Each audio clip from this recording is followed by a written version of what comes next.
오늘 뭐 연휴가 끼어져 있는 주일이라서 오후 시간에는 몇 사람이나 모일까 염려를 했는데 우리 뭐 호산나 성가대를 비롯한 우리 성도들이 이렇게 그렇게 앉아 있어서 감사를 드립니다. 할 일도 많지만 먼저 그의 나라와 그의 의를 구하기 위해서 하나님 교회에 나와서 예배드리는 여러분들에게 하나님의 은혜와 복이 넘치시기를 주의 이름으로 축원합니다. 특별히 예배 후에 가족들을 위해서 음식도 만들어야 되는데 우리 호산나 성가대원들이 또 부모님 계신 곳이든 아니면 멀리 출타해야 될 분들도 있는데 그럼에도 불구하고 예배에 참석했으니 다 내려놓고 말씀에 큰 은혜 받는 여러분이 되시기를 주의 이름으로 축원합니다.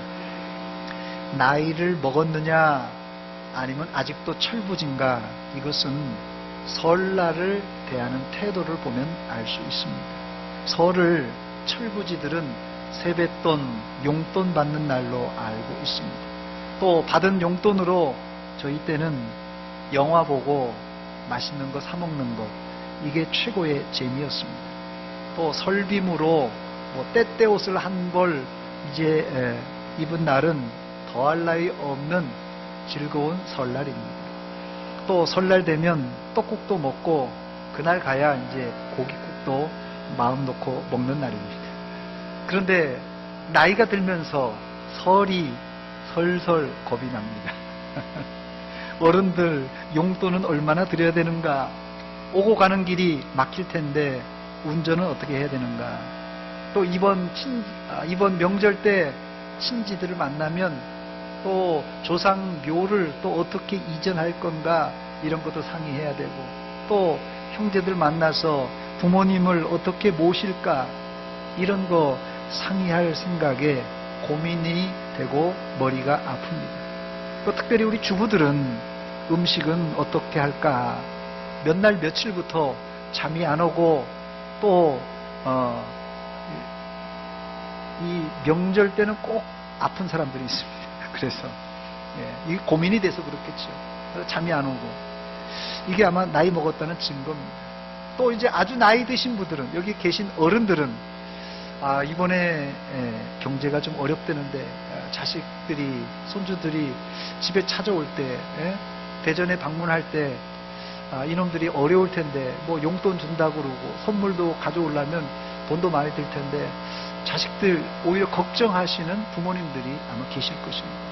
저는 오늘 이 설날을 생각하며 가족들과 친지들이 모일 때 여러 가지 이야기들이 오고 갈 수 있겠어요. 뭐 정치적인 얘기도 할 수 있고 사회적인 얘기도 할 수 있고 뭐 교육적인 얘기도 할 수 있지만, 무엇보다도 오늘 본문에서 바울 사도가 빌립보 간수장에게 전한 복음, 주 예수를 믿으라, 그리하면 너와 내 집이 구원을 받으리라 라는 이 복음을 여러분 설날에 여러분들 그리고 여러분의 가족을 살리는 복음이 되시기를 주의 이름으로 축원합니다. 첫 번째, 오늘 본문의 배경을 잠시 살펴보겠습니다. 이 말씀은 바울 사도의 제2차 전도 여행으로 거슬러 올라갑니다. 바울 사도의 일행은 고생 끝에 드로아에 이르러 한밤중에 기도하다가 하나님의 비전, 환상을 봅니다. 건너와 우리를 도우라, 건너와 우리를 도우라는 이 마게도냐인의 환상을 봅니다. 이 환상을 보고 바울과 그 일행은 복음을 들고 아시아에서 유럽으로 건너가게 됩니다. 사도행전 16장 11절에 나와 있는 내용입니다. 우리가 드로아에서, 드로아가 제가 전에 설명드렸듯이 트로이 목마가에 있는 이 트로이입니다. 트로이. 드로아에서, 사실 이 드로아는 항구예요. 길을 찾고 가다가 막다른 골목에 이제 봉착한 것입니다. 오도 가도 하지 못하는 어쩌면 절망의 장소였습니다. 그런데 드로아에서 배로 떠나 사모드라게로 직행하여 이튿날 네아폴리로 갔다, 이렇게 성경은 말합니다. 그리고는 마게도냐의 제일 큰 성 어디입니까? 빌립보 성에 도달하게 됩니다. 사도행전 16장 12절입니다. 거기서 빌립보에 이르니 이는 마게도냐 지방의 첫 성이요 또 로마의 식민지라 그랬어요. 여기서 바울 사도의 일행은 루디아라 이름하는 여인을 만나고 루디아의 헌신적인 사랑으로 빌립보의 최초 교회가 개척됩니다. 여기까지는 좋습니다. 그런데 옛말에 호사다마라고 좋은 일에는 항상 마귀가 시기하고 분란을 일으킵니다. 그 내용이 16절 이하에 나오는 점치는 귀신 들린 여인, 점치는 귀신 들린 여종을 고쳐준 사건입니다. 귀신 들린 여자를 고쳐줬으니 여기까지도 좋습니다. 그런데 문제는 이 점치는 귀신 들린 여인을 고용한 주인들이 있었어요. 이 주인들이 이제 바울 사도와 그 일행을 고소 고발합니다. 왜냐하면 이 귀신 들린, 점치는 귀신 들린 여인을 통하여서 이 주인들이 돈을 잘 벌었는데 정신이 회복되니까, 귀신이 나가고 나니까 점을 칠 수가 없었어요. 그래서 이 바울과 신라와 그 일행을 고소 고발합니다. 결국은 바울과 신라는 잡혀서 관원들에게 넘겨집니다. 로마 시대에 고소 고발을 하려면 반드시 죄목이 있어야 됩니다. 무조건 고소할 수 없지 않습니까? 무슨 죄목을 뒤집어 씌워야 돼요. 이들은 어떤 죄목으로 바울과 신라를 감옥에 갇히게 됩니까? 사도행전 16장 20절 21절에 보니까 상관들 앞에 데리고 가서 말하되 이 사람들이 유대인인데 우리 성을 심히 요란하게 하여 로마 사람인 우리가 받지도 못하고 행하지도 못할 풍속을 전한다, 이렇게 고발했습니다. 이런 고소 때문에 바울과 신라는 즉석 재판에 넘겨지게 되고 합당한 재판 과정 없이 로마 군병의 채찍을 많이 맞게 됩니다. 여기 본문에 보니까 많이 맞았다 이렇게 됐는데, 많이 맞았다는 뜻이 어느 정도로 맞았는지는 알 수 없습니다만은 아마도 제 판단으로는 죽지 않을 정도로 많이 맞았다는 표현입니다. 이 이스라엘에는 40의 하나 가만 이 태형이 있었습니다. 매로 때릴 때, 곤장 때릴 때 있죠. 우리나라 곤장. 이걸 40대 이상 초과를 못합니다. 이 보통 건강한 사람이라도 이 군병들이 내리치는 이 태형을 맞고는 40대 이상 맞으면 그냥 즉사한다고 합니다. 자, 그러니까 여기는 채찍은 그 숫자가 기록되어 있지 않습니다만은 아마 죽지 않을 정도로 때린 것이 많이 때렸다, 이렇게 표현할 수 있습니다. 그리고는 바울과 신라는 피투성이로 빌립보 감옥에 갇히게 됩니다. 본문 23절에 보니까 많이 친 후에 옥에 가두고 간수에게 명하여 든든히 지키라 하니, 많이 맞은 후에 바울과 신라는 깊은 감옥에 갇혔고 바른 착고에 채우게 됩니다. 얼마나 처량한 신세입니까? 그러나 이런 역경을 만났지만 바울과 신라는 실망하지 않고 한밤중에 뭘 하죠? 기도와 찬양으로 하나님께 영광을 돌렸습니다. 본문 25절입니다. 한밤중에 바울과 신라가 기도하고 하나님을 찬송하며 죄수들이 듣더라 했습니다.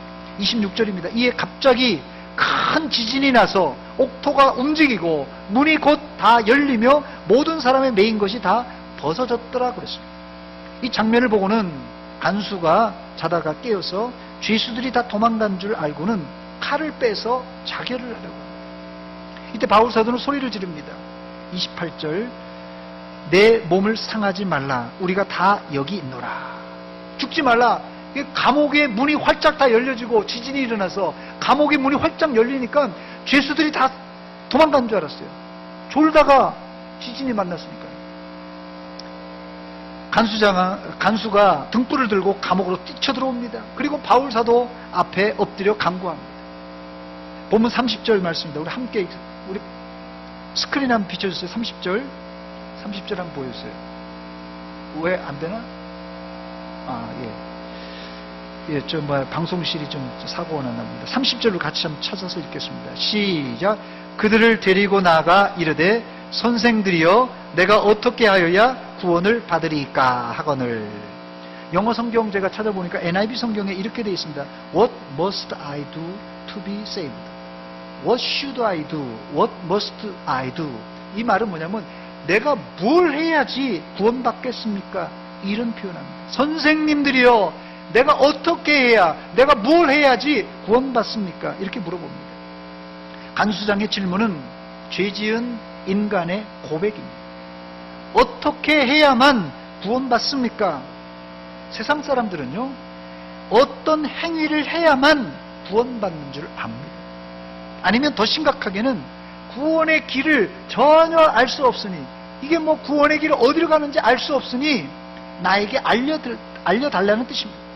근데 바울 사도의 대답은 주 예수를 믿으라, 그리하면 너와 내 집이 구원을 받으리라, 이렇게 말씀했습니다. 우리는 무엇을 해야만 구원받는 존재가 아니라 주 예수를 믿을 때 구원받는 존재인 줄 믿으시기 바랍니다. 두 번째, 우리의 가정에 지금 절실히 필요한 것은 구원입니다. 여러분 가정에 지금 제일 필요한 것이 뭐라고요? 구원입니다. 구원. 주 예수를 믿으라, 그리하면 너와 내 집이 구원을 받으리라. 명절에 모여서 하는 이야기를 요약해보면 결국은 돈 얘기로 귀결이 되더라고요. 결국은 돈 얘기예요. 뭐 부모님 모실까, 누가 모실까, 이렇게 할까, 이렇게 할까, 결국 돈 얘기예요. 뭐 애들이 이게 뭐 직장을 잘 못 잡아서 큰일입니다. 그것도 들어보면 또 돈 얘기예요. 애들이 진로를 어떻게 할까, 그것도 뭐 돈 얘기예요. 또 보면은 노총각들, 노처녀들, 요즘 노총각, 노처녀들이 사실 뭐 심각한데요. 그 들어보면은 사실 이 경제적인 논리를 가지고 결혼을 자꾸 생각하는 청년들이 많습니다. 이러니까 결혼을 못하는 거예요. 돈이 없어서 못한다는 거예요. 사실 이 자리에 뭐 돈 있어서 결혼한 사람 있습니까? 여기 아마 60, 70, 80 되신 어른들, 예전에 뭐 숟가락, 젓가락 가지고, 냄비 하나 가지고 안 했어요? 여기, 정말이에요. 그러니까 요즘 젊은이들은 이게 결혼을 경제적인 논리로 하니까 이게 뭐 아파트 하나 준비해야죠. 뭐 차도 하나 준비해야죠. 뭐 이렇게 하다 보니까 40이 훌쩍 넘어요, 진짜. 이거 심각합니다. 결혼은요, 경제적인 원리 가지고는 안 됩니다, 이게. 이건 성경이에요. 왜냐하면 이 명절에 모여서 맨 하는 얘기가 결국 뭐 자식 얘기, 뭐 직장 얘기, 결혼 얘기 하는데 다 이게 돈 얘기로 귀결된다는 거예요. 사실 빌립보 간수장에게도 이런 것이 중요한 관심사일 것입니다. 그런데 그가 죄수들이 도망갔을 것이라고 생각하고 칼을 빼서 자결을 하려고 할 때 그에게는 돈도 자식도 그게 아니라 인생의 절박한 밑바닥 질문이 툭 하고 터져나왔어요. 그 밑바닥 질문이 뭡니까? 내가 어떻게 해야 구원을 받으리까? 이 말이에요. 우리가 평소에는 이런 인생의 근본적인 질문을 안 하고 삽니다. 말 그대로 먹고 사는 문제만 문제지, 그 외의 인생의 문제, 영혼의 문제, 이건 사치스러운 얘기로 생각합니다. 별나라 이야기로 생각합니다.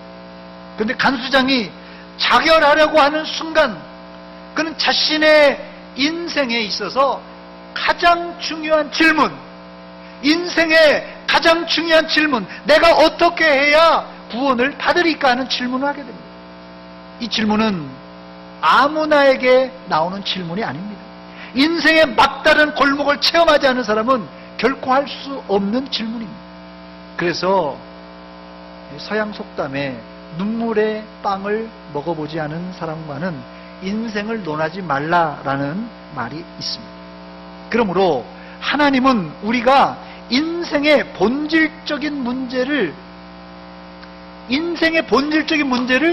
전혀 관심 없이 문제 삼지 않고 비본질적인 문제, 어떻게 먹고 살까, 뭐 옷은 어떻게 입을까, 뭐 어떻게 할까, 뭐 이런 것 때문에 살기 때문에, 잘 들으세요, 가끔씩은 고난과 역경을 우리에게 주시는 것입니다.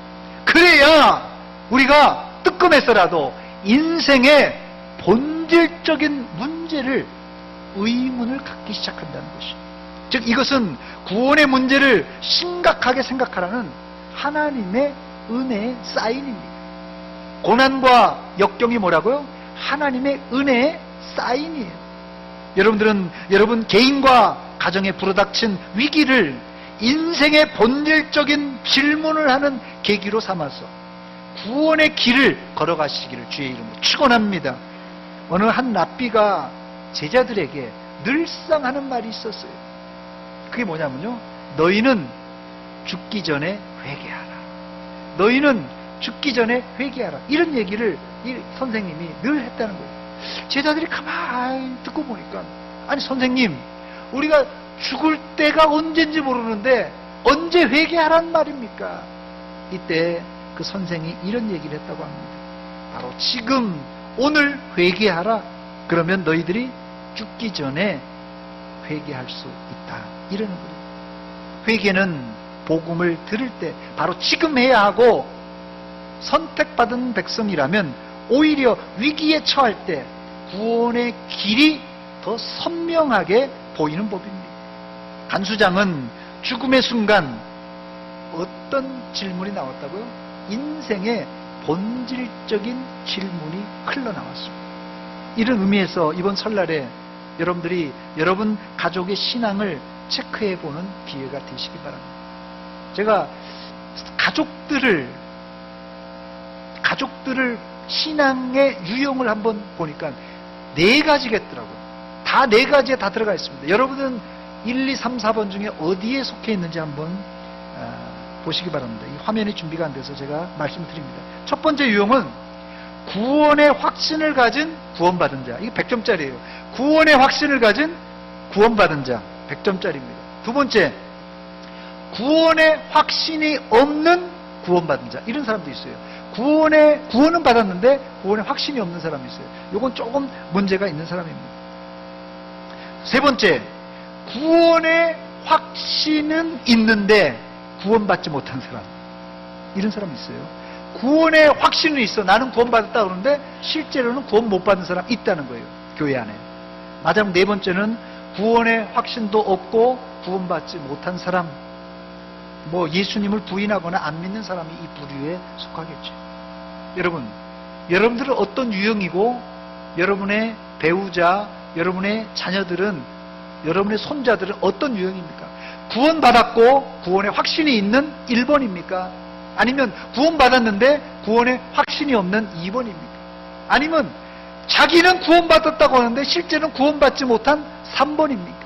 아니면 구원받지도 못하고 또 뭐 구원에도 관심이 없는 그런 4번입니까? 여러분들과 여러분 가족들, 손주들까지도, 자녀들을 한번 어떤 유형, 1, 2, 3, 4번 중에 어떤 유형에 있는가 한번 심각하게 생각해 보시기 바랍니다. 이번 설날에 여러분 가정을 돌아보며 배우자, 자녀, 손자들이 1, 2, 3, 4번 중에 어떤 부류에 속했는지 살펴보고 기도가 필요한 식구들이 있을 거예요. 아니면 위로가 필요한 식구들이 있을 것이에요. 안 그러면은 3번, 4번에 속한 전도가 필요한 식구들이 있을 것입니다. 이들에게는, 기도가 필요한 자들에게는 여러분들이 기도해 주세요. 또 삶에 지쳐서 힘들어하는 가족들이 오면은 위로해 주세요. 그 사람. 또 정말 내가 볼 때는 3번 아니면 4번이겠다. 아이고, 이런 손자들, 이런 자녀들 오면은 전도하세요. 주 예수를 믿으라. 그리하면 너와 내 집이 구원을 받으리라. 야, 예수 믿어야 된다. 이렇게 전도하시기 바랍니다. 감사한 것은 복음을 들은 간수장의 가족들은 그 즉시 세례를 받고 예수를 믿습니다. 본문 33절, 34절입니다. 그 밤 그 시각에 간수가 그들을 데려다가 그 맞은 자리를 씻어주고 자기와 그 온 가족이 다 세례를 받은 후 그들을 데리고 자기 집에 올라가서 음식을 차려주고 그와 온 집안이 하나님을 믿음으로 크게 기뻐하니라 그랬어요.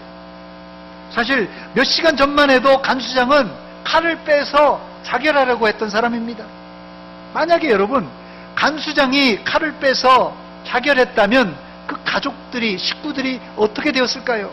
말 그대로 하룻밤 사이에 날벼락이죠.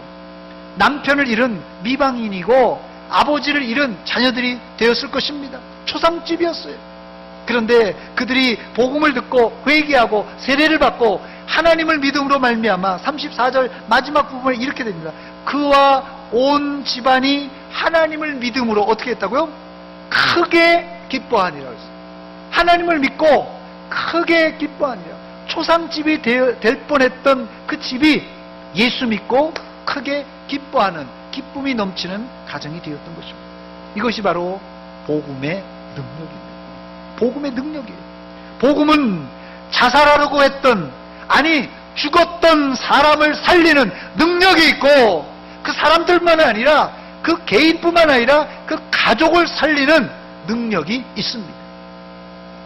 세 번째, 지금도 우리 주변엔 선생님들이요, 내가 어떻게 해야, 우리가 어떻게 해야 구원을 받으리까 하는 이렇게 질문하는 사람들이 있다는 것입니다. 앞서 말씀드린 대로 이런 인생의 본질적인 질문은 현대인들에게는 금지된 질문들이에요. 여러분, 살아가면서 내가 어떻게 해야 구원받겠습니까? 직장에서, 어디 사회에서, 어디 나가서 내가 어떻게 해야 구원받겠습니까? 여러분, 자녀들이, 손주들이 이런 질문을 여러분한테 한 적이 있어요? 이런 질문 한번 들어본 적이 있습니까? 어디든지. 내가 어떻게 해야 구원받을 수 있어요? 할아버지. 내가 어떻게 해야지 구원받을 수 있어요? 할머니. 내가 어떻게 해야지 구원받을 수 있어요? 아빠, 엄마.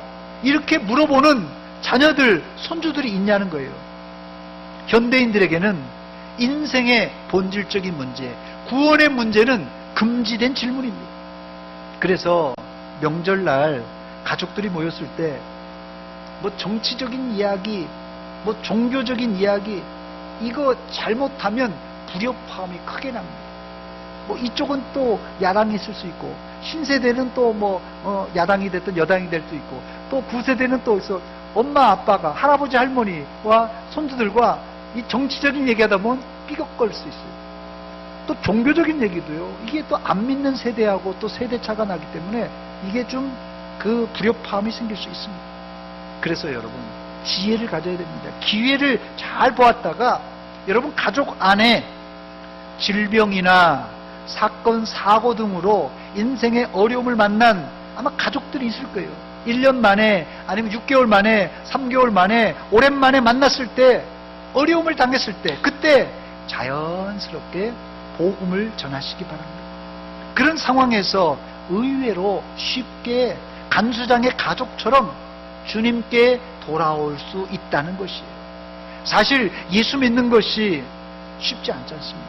예수 믿는 것이 어렵다 하지만은 간수장과 그 가족들은 하룻밤 사이에 예수 믿는 역사가 일어났습니다. 하룻밤 사이에 한 명도 아니고 온 가족 식구들이 예수 믿는 역사가 일어났습니다. 이것을 공식적으로, 공식으로 말할 수 없지만 저는 확신합니다. 하나님의 때가 되면 이런 기적이 하룻밤 사이라도 우리 가정 안에, 여러분 가정 안에 일어날 줄 믿습니다. 그러므로 안 믿는 가족들을 향하여서 계속해서 기도하시고, 때가 이를 때 복음을 전함으로 한순간에 예수를 믿는 역사가 이번 명절과 여러분 가정에 일어나시기를 주의 이름으로 축원합니다. 사실 간수장은 로마 군인으로서 바울 사도의 일행을 가두었던 이 복음의 반대편에 섰던 사람입니다. 그런데 하나님이 한번 지진으로 한번 흔들어 놓으니까는 하룻밤 사이에 이런 변화가 일어났습니다. 물론 복음이 편만하게 전해진 이후에 이런 변화는 아주 드물게 일어납니다만은 지금도 성령께서 역사하시면 얼마든지 하룻밤 사이에 이런 회심의 역사가 우리 가정에서 일어날 줄 믿습니다. 네 번째, 끝으로 빌립보 교회는 루디아 가정에서 가정교회로 시작했습니다. 물론 하나님께서 만세 전에 다 예정해 놓았지만은 바울과 우리 입장에서는 이 성경을 읽어보면요, 물론 우리가 시작과 끝을 아니까는 그렇진 않습니다만은 바울의 입장, 그 당시에는 딱 보면요, 우연일 수밖에 없어요. 우연일 수밖에 없게 빌립보 교회가 세워집니다. 왜 우연입니까? 루디아를 만난 것이 약속해서 만난 게 아니에요. 우연히 안식일날 기도할 처가 없어서, 회당이 없어서 그냥 강가에 나갔다가 여자들 몇 명 만났는데 그 중에 한 사람이 루디아예요. 누가 루디아 만날 줄 알았어요? 바울사도가 우연히 만난 것입니다. 간수장을 만난 것은 더 말할 것도 없어요. 간수장을 만나러 감옥에 갔나요? 바울사도가 매를 맞고 감옥에 갇혔다가 정말 어떻게 보면은 바울 사도가 의도한 것이 아니라 매를 맞고 감옥에 들어가서 만났잖아요. 정말 안 만나고 싶은 만남이에요. 잘못된 만남은 아닐지라도 안 만나고 싶은 만남이 바울과 간수장의 만남이에요. 그런데 이 간수와 바울이 만나게 됩니다. 이 말은 하나님은 어떤 방식으로 교회를 만들어 가시고 교회를 운영해 나가실지 우리는 전혀 모른다는 것이에요. 루디아를 만난 것도 우연히, 또 이 간수장이 만난 것도 이건 무슨 만나려고 만난 것이 아니라 할 수 없이 만난 거 아니겠어요? 이런 우연 속에 하나님은 교회를 만드시고 교회를 이제 부흥시켜 나가신다는 것입니다. 그러나 확실한 것은 빌립보에서는 루디아 가정 그리고 간수장 가정이 모태가 되어서 빌립보의 교회가 개척되었다는 사실입니다. 저와 여러분 그리고 여러분의 가정이 구원받은 것은 나를 살리려고 하는 하나님의 뜻이 있어요. 저와 여러분들이 구원받은 것은 나를 살리려고 하는 하나님의 뜻 가운데 우리가 예수 믿는 것입니다. 더 넓게는 우리 교회를 살리고 한국 교회와 또 세상을 살리려고 하는 하나님의 명령입니다. 나 혼자 예수 믿고 나 혼자 천국 가라는 것이 아니라 나도 살고 우리 가정도 살 뿐 아니라 우리 교회와 이 지역사회와 이 나라와 민족과 이 세상 사람들을 살리려고 하시는 하나님의 명령이라는 것입니다. 이번 설날 여러분의 가정에 무엇보다도 구원의 복음이 들려지고 회개하고 복음을 믿는 생명의 역사가 이 빌립보 간수장의 집에서 일어났듯이 여러분의 가정에서도 생생하게 일어나시기를 주의 이름으로 축원합니다. 축원합니다. 기도하겠습니다. 하나님 아버지, 은혜와 사랑 감사드립니다. 이 오후 시간에 저희들 모여서 하나님께 예배드리며 말씀 들었습니다. 하나님 아버지, 우리 인생의 본질적인 문제, 예수 믿고 구원받는 문제를 아무도 묻지 않고 아무도 생각했지 않지만 이렇게 간수장이 위기에 처했을 때 죽음의 순간에 인생의 본질적인 질문하게 되고 그 질문에 복음으로 답하여 생명을 얻는 귀한 역사가 일어났는데 이번 설날에 우리 가정 안에 자녀들 안에 손주들 안에 이런 구원의 생명의 역사가 일어나게 하여 주시옵소서. 예수님의 이름으로 기도하옵나이다. 아멘. 찬송가 260